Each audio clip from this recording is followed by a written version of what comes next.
This video is brought to you by Infinix Hot 10 Play.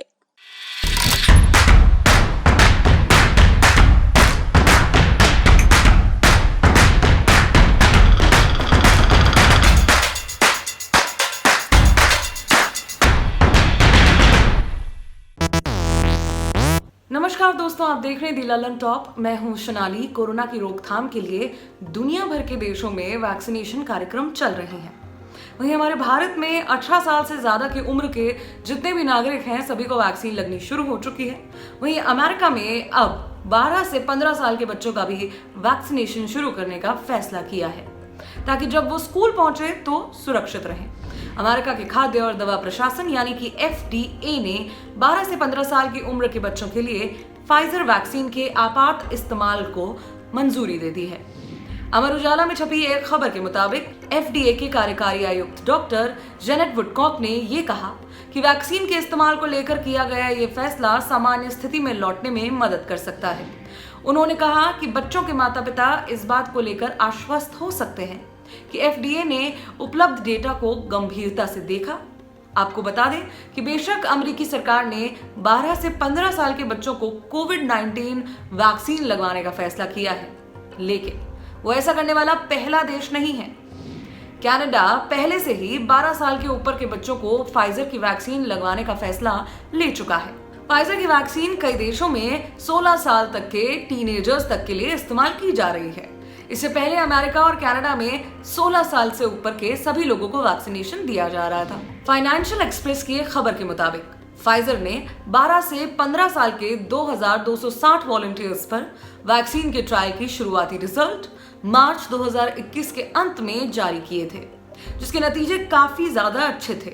जिन बच्चों को vaccine की दोनों डोजेस दी गई थी उनको कोरोना इन्फेक्शन नहीं हुआ, जबकि जिन बच्चों को डमी इंजेक्शन दिया गया था उनमें इन्फेक्शंस देखने को मिले।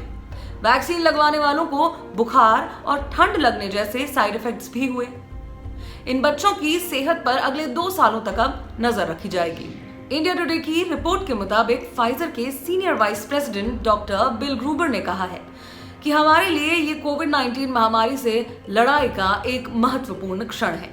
भारत में कब आएगी फाइजर वैक्सीन, ये सबसे बड़ा सवाल है। तो फाइजर के टीके ने अपने सभी ट्रायल्स में कोरोना संक्रमण के खिलाफ 92% से 95% तक की क्षमता दिखाई थी। इस वैक्सीन का नाम BNT162b2 है, जिसे वर्ल्ड हेल्थ ऑर्गेनाइजेशन यानी कि विश्व स्वास्थ्य संगठन ने भी असरदार और सुरक्षित कोरोना वैक्सीन की सूची में शामिल किया है। लेकिन भारत में इसके आने से पहले ही फाइजर कंपनी ने एक शर्त रख दी है। फाइजर ने कहा है कि वो अपनी कोविड-19 वैक्सीन केवल सरकारी कॉन्ट्रैक्ट के माध्यम से ही देगी। इसका मतलब ये है कि शायद ये वैक्सीन देश के प्राइवेट अस्पतालों में ना मिले जब तक कि सरकार इन प्राइवेट संस्थानों को ये वैक्सीन ना दे। फाइजर ने भारत में अब तक इसका कोई ट्रायल नहीं किया है।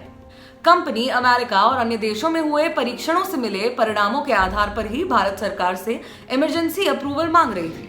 हालांकि कंपनी ने 5 फरवरी 2021 को अपना आवेदन वापस लेने का फैसला किया। उस समय CDSCO के एक एक्सपर्ट पैनल ने इस वैक्सीन को लेकर सवाल उठाए थे और कहा था कि इस वैक्सीन के लोकल ट्रायल जरूर होने चाहिए ताकि पता चल सके कि ये वैक्सीन भारतीयों पर कितनी असरदार है, क्या असर कर पा रही है या नहीं। हालांकि अब भारत में कोरोना संक्रमण की रफ्तार को देखते हुए सरकार ने अप्रैल की शुरुआत में ये फैसला किया कि जिन वैक्सीन्स को US, UK, यूरोप और जापान में इमरजेंसी अप्रूवल मिला हुआ है और जो वैक्सीन्स WHO यानी वर्ल्ड हेल्थ ऑर्गेनाइजेशन की इमरजेंसी इस्तेमाल वाली लिस्ट में शामिल है, उनको भारत में बिना किसी लोकल ट्रायल के इस्तेमाल करने की इजाजत दी जाए। तो उम्मीद है कि भारत में फाइजर की वैक्सीन जल्द ही आ सकती है।